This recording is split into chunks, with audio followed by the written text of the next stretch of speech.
नमो भगवते वासुदेवाय. तर आपण श्रीमद भागवत महापुराण पाहत आहोत आणि त्यातील हा 7व्या स्कंदातील अध्याय 15.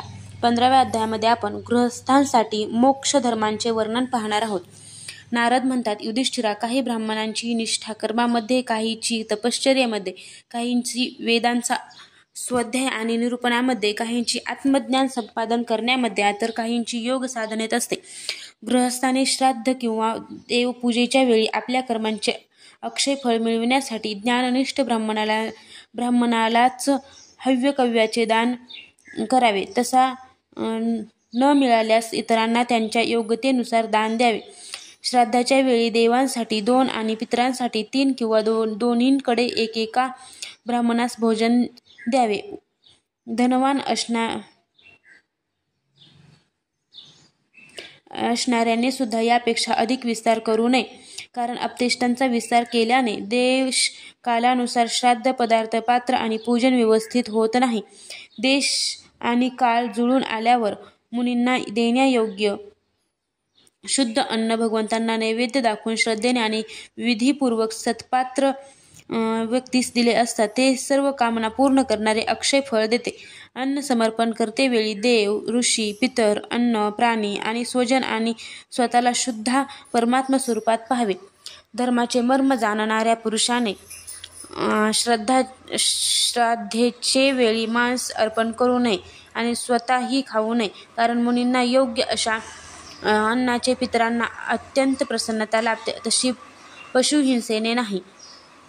ज्या लोकांना सद्धर्म पालनाची इच्छा आहे त्यांच्यासाठी कोणत्याही प्राण्याला काया वाचा मनाने कोणत्याही प्रकारचे कष्ट न देणे यांसारखा श्रेष्ठ धर्म नाही.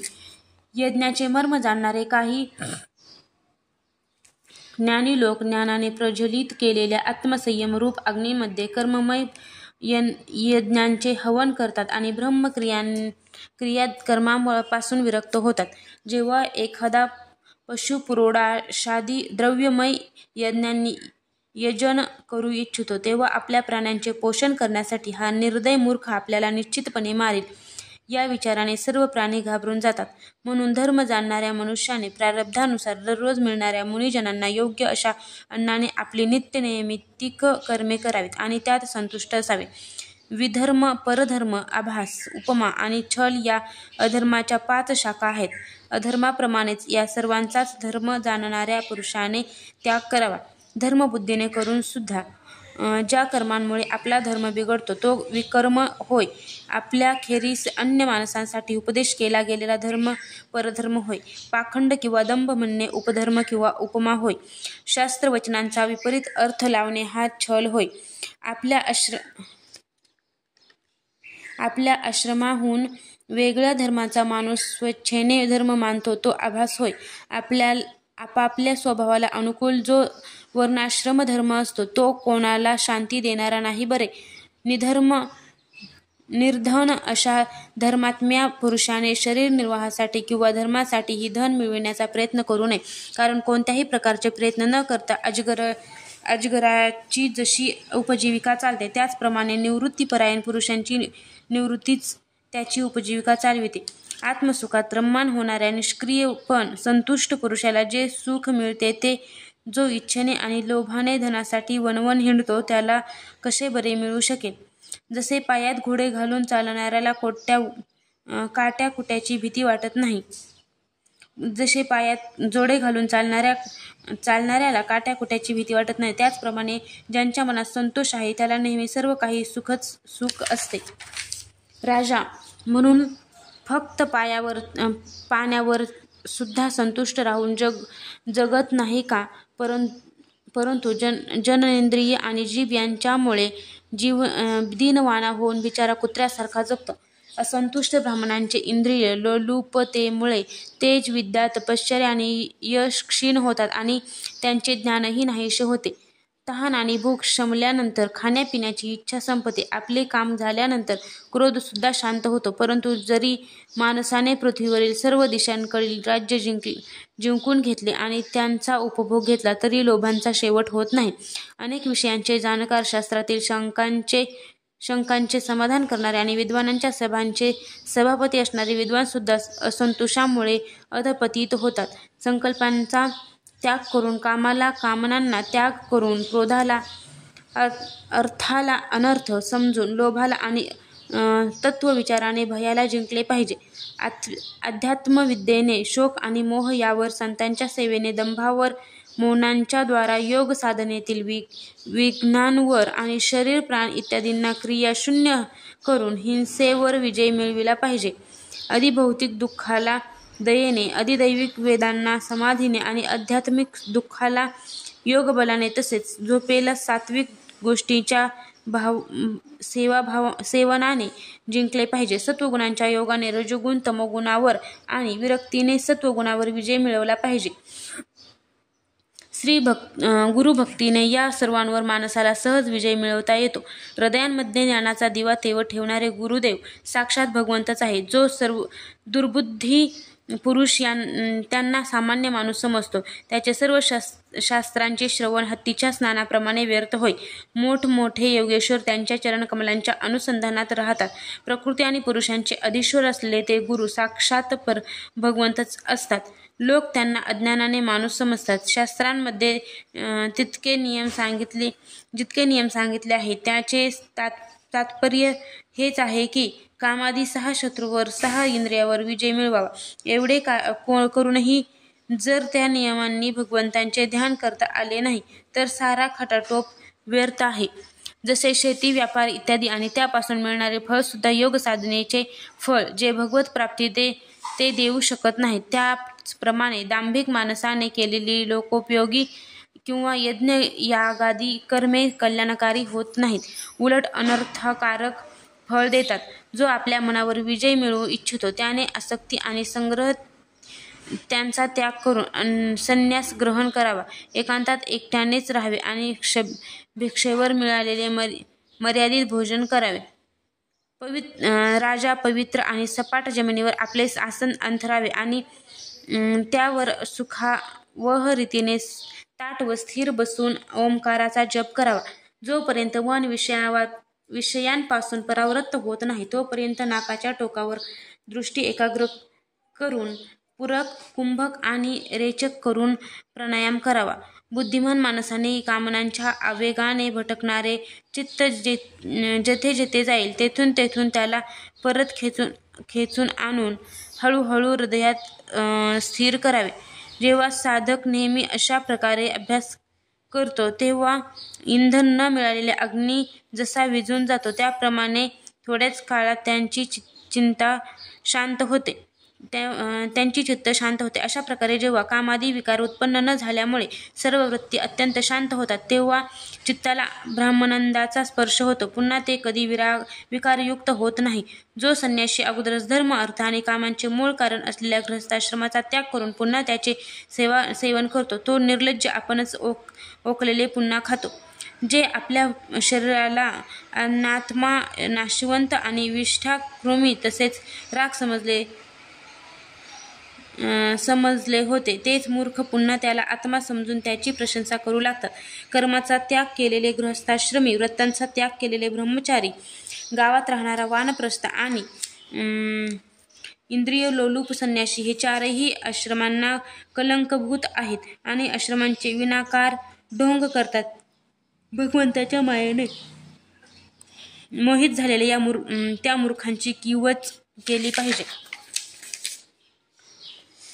आत्मज्ञानाने ज्याच्या सर्व वासना नष्ट झाल्या आहेत आणि ज्याने आपल्या आत्म्याला परब्रह्म स्वरूप जाणले आहे ते कोणत्या इच्छेने आणि कशासाठी इंद्रियांच्या अधीन होऊन आपल्या शरीराचे पोषण करेल. उपनिषदांमध्ये असे सांगितले आहे, शरीर रथ आहे, इंद्रिये घोडे आहेत, इंद्रियांचा स्वामी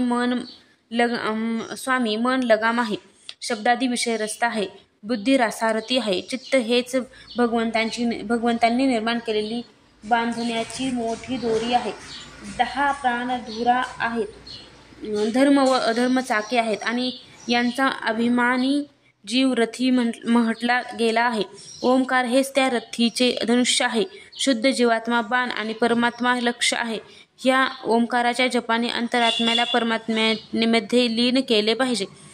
राग, द्वेष, लोभ, शोक, मोह, भय, मद, मान, अपमान, दुसऱ्यांच्या गुणांमध्ये दोष पाहणे, कपट, हिंसा, मत्सर, दुराग्रह, प्रमाद, भूक आणि निद्रा हे आणि असेच अनेक जीवांचे शत्रू आहेत, ज्यामध्ये रजोगुण, तमोगुण प्रधान वृत्ती प्रबळ शत्रू आहेत. काही वेळा सत्वगुण प्रधान वृत्तींसुद्धा शत्रू बनतात. हा मनुष्य शरीररूप रथ जोपर्यंत आपल्या स्वाधीन आहे आणि सर्व इंद्रिये कार्यरत आहेत, तोपर्यंत गुरुदेवांच्या चरणकमलांच्या सेवेने धारदार केलेल्या ज्ञानाची तीक्ष्ण तलवार येऊन भगवंतांच्या बळावर या शत्रूंचा नाश करून स्वराज्य सिंहासनावर विराजमान व्हावे आणि नंतर अत्यंत शांतपणे या शरीराचा सुद्धा त्याग करावा. अन्यथा वेसावत जीवाला हे इंद्रिय, दुष्ट घोडे आणि बुद्धिमान स्वरूप सारथी भलत्याच रस्त्याने घेऊन जाऊन विषयरूप लुटारूंच्या हातात देत.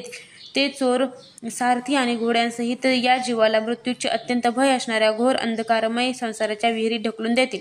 वैदिक कर्मे दोन प्रकारची आहेत, प्रवृत्तीपर व निवृत्तीपर.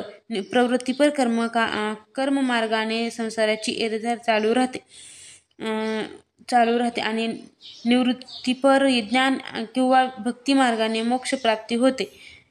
शयन यागादी हिंसामय याग, अग्निहोत्र, दर्श, पूर्णमास, द्रव्यमय कर्मांना इष्ट म्हटले जाते आणि देवालय, बगीचे, विहिरी बांधणे, पाणपोई घालणे यांसारखी लोकोपयोगी कामे ही पूर्तकर्मे होत.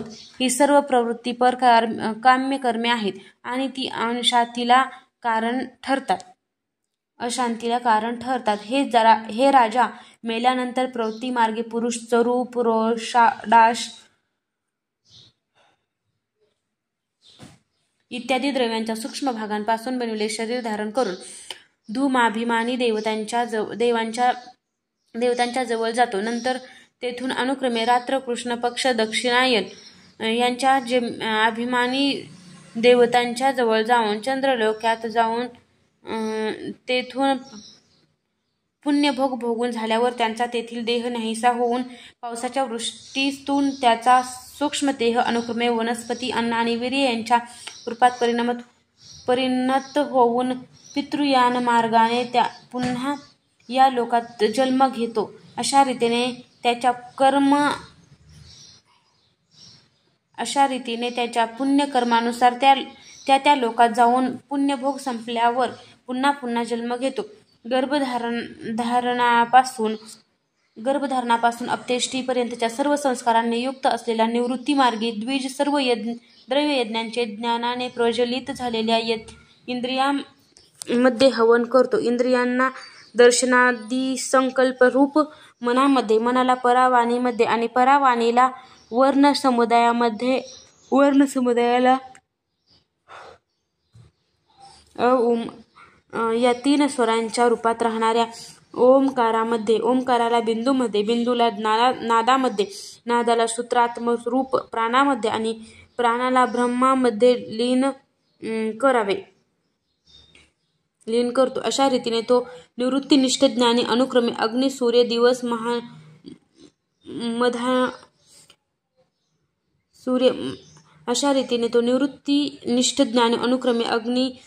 दिवस, मध्यान्ह, शुक्ल पक्ष, पौर्णिमा आणि उत्तरायणाच्या अभिमानी देवतांच्या जवळ जाऊन ब्रह्मलोकात पोहोचतो आणि तेथील भोग समाप्त झाल्यावर तो स्थूल उपाधियुक्त असलेले विश्व शरीर सूक्ष्मामध्ये विलीन करून सूक्ष्म उपाधियुक्त तेजस होतो. नंतर सूक्ष्म उपाधींचा कारण शरीरामध्ये लय करून कारणोपाधिकी प्राज्ञ होतो. नंतर त्या शरीराचा लय करून तुरीय रूपात राहतो. अशा प्रकारे दृश्यांचा लय झाल्यानंतर तो शुद्ध आत्माच राहतो. हेच मोक्षपद होय. याला देवयान म्हणतात. या मार्गाने जाणाऱ्या आत्म्याचा उपासक अनुक्रमे एका देवतेकडून दुसऱ्या देवतेकडे जात ब्रह्मलोकात जातो आणि तेथे आपल्या स्वरूपात स्थिर होतो. तो पुन्हा जन्माला येत नाही. पितृयान आणि देवयान ही दोन्हीही वेदाने सांगितलेले मार्ग आहेत. जो यांना शास्त्र रूप दोन्ही दृष्टीने जाणतो तो शरीरात राहूनही मोहित होत नाही. जो उत्पन्न होणाऱ्या शरीराच्या आधी व शेवटी असतो, जो विषय रूपाने बाहेर आणि भोक्ता रूपाने आत असतो, तसेच कारण व कार्य, जाणणे आणि जाणणाऱ्याचा विषय, वाणी आणि वाणीचा विषय, अंधार आणि प्रकाश इत्यादी वस्तूंच्या रूपांमध्ये सर्व काही हा तत्ववेत्तेचा असतो. म्हणूनच मोह त्याला स्पर्श करू शकत नाही. आरसा इत्यादीमध्ये दिसणारे प्रतिबिंब, विचार आणि युक्ती यांनी बाधित होऊनही सत्य वाटते. याचप्रमाणे इंद्रियांना दिसणाऱ्या वस्तू सत्य नाहीत. हे विचार, युक्ती आणि आत्मानुभव यांनी सिद्ध होऊनही खऱ्या वाटतात. या शरीराची निर्मिती पृथ्वी वगैरे पंचमहाभूतांपासून झालेली नाही. तसेच ते या पंचमहाभूतांचा समूह नाही की परिणामही नाही. ते आपल्या अवयवांपासून वेगळे नाही की त्यांनी युक्त नाही, म्हणून ते मिथ्या आहे. तशीच पंचमहाभूते सुद्धा अवयवी असल्यामुळे त्यांच्या अवयवांपासून, सूक्ष्मभूतांपासून वेगळी नाहीत. पुष्कळ विचार केल्यानंतरही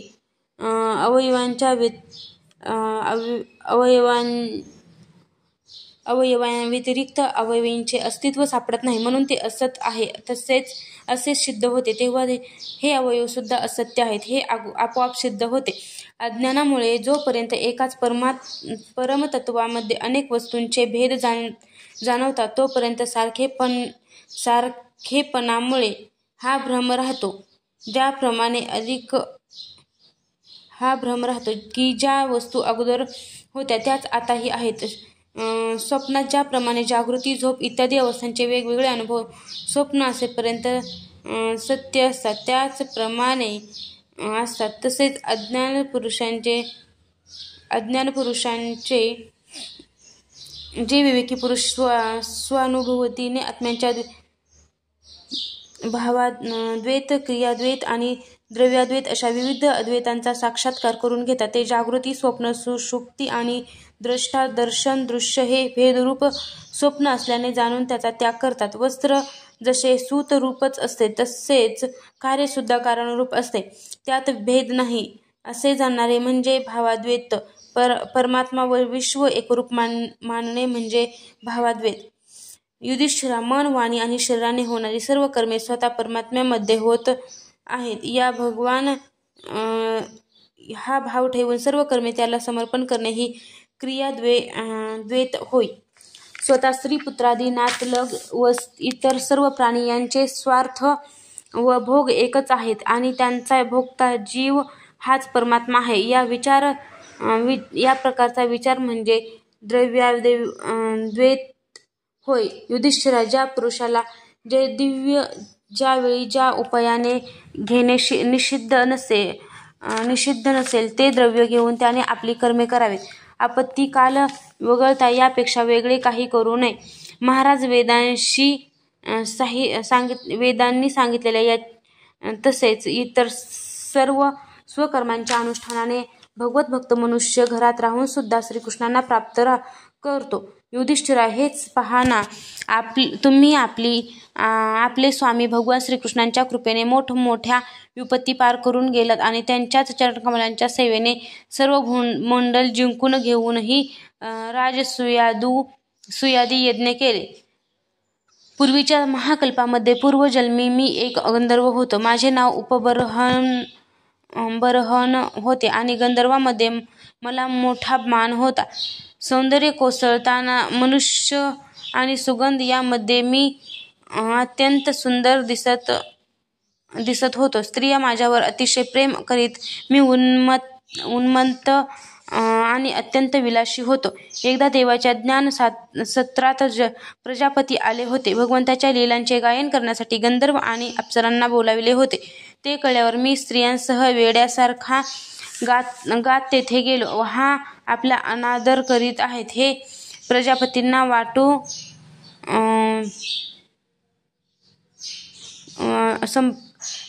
वेड्यासारखा गात होते. ते गेलो, हा आपला अनादर करीत आहेत असे प्रजापतींना वाटून त्यांनी आपल्या सामर्थ्याने मला शाप दिला की तू आमची अवहेलना केली आहेस, म्हणून तुझी सर्व संपत्ती नष्ट होऊन तू लवकरच शूद्र होशील. त्यांच्या शापाने मी दासीपुत्र झालो, परंतु त्या शूद्र जीवनातही महात्म्याचा सहवास आणि सेवा शुश्रूषा झाल्यामुळे मी पुढच्या जन्मी ब्रह्मदेवांचा पुत्र झालो. गृहस्थांचा पापनाशक धर्म मी तुला सांगितला. या धर्मांच्या आचरणाने गृहस्थ सुद्धा संन्याशांना मिळणारे परमपद अनायासे प्राप्त करून घेतो. या मनुष्य लोकात तुमचे भाग्य फार मोठे आहे, कारण तुमच्या घरी साक्षात परब्रह्म मनुष्य रूपात गुप्त रूपाने निवास करते. म्हणूनच साऱ्या जगाला पवित्र करणारे ऋषी मुनी यांचे दर्शन घेण्यासाठी तुमच्याकडे येत असतात. महापुरुषी नेहमी त्यांच्या शोधात असतात. जे मायालेश विरहित परमशांत परमानंदा स्वरूप परब्रह्म आहेत, तेच तुमचे प्रिय हितैषी मामे भाऊ पूज्य आज्ञाधारक गुरु आणि स्वतः आत्मा श्रीकृष्ण आहेत. शंकर, ब्रह्मदेव इत्यादींसुद्धा आपली बुद्धीपणाला लावूनही ज्याचे खरेखुरे वर्णन करू शकले नाहीत, त्याची आम्ही मौन भक्ती आणि संयम यांनीच पूजा करतो. आमच्या या पूजेचा स्वीकार करून वत्सल भगवान आमच्यावर प्रसन्न होवोत. श्रीसुख म्हणतात, देवर्षींचे हे बोलणे ऐकून युधिष्ठिरा अत्यंत आनंद झाला आणि प्रेमभराने त्याने भगवान श्रीकृष्णांची पूजा केली. भगवान श्रीकृष्ण आणि राजा युधिष्ठिरांचा निरोप घेऊन आणि त्यांच्या सत्कर्माचा स्वीकार करून देवर्षी नारद निघून गेले. भगवान श्रीकृष्ण परब्रह्म आहेत ते ऐकून युधिष्ठिरांच्या आश्चर्याला परावर झाला नाही. अशा प्रकारे मी तुला दक्ष कन्यांच्या वेगवेगळ्या वंशाचे वर्णन ऐकविले. त्यांच्याच वंशामध्ये देव, असुर, मनुष्य इत्यादी चराचर सृष्टी उत्पन्न झाली. अध्याय 15 समाप्त.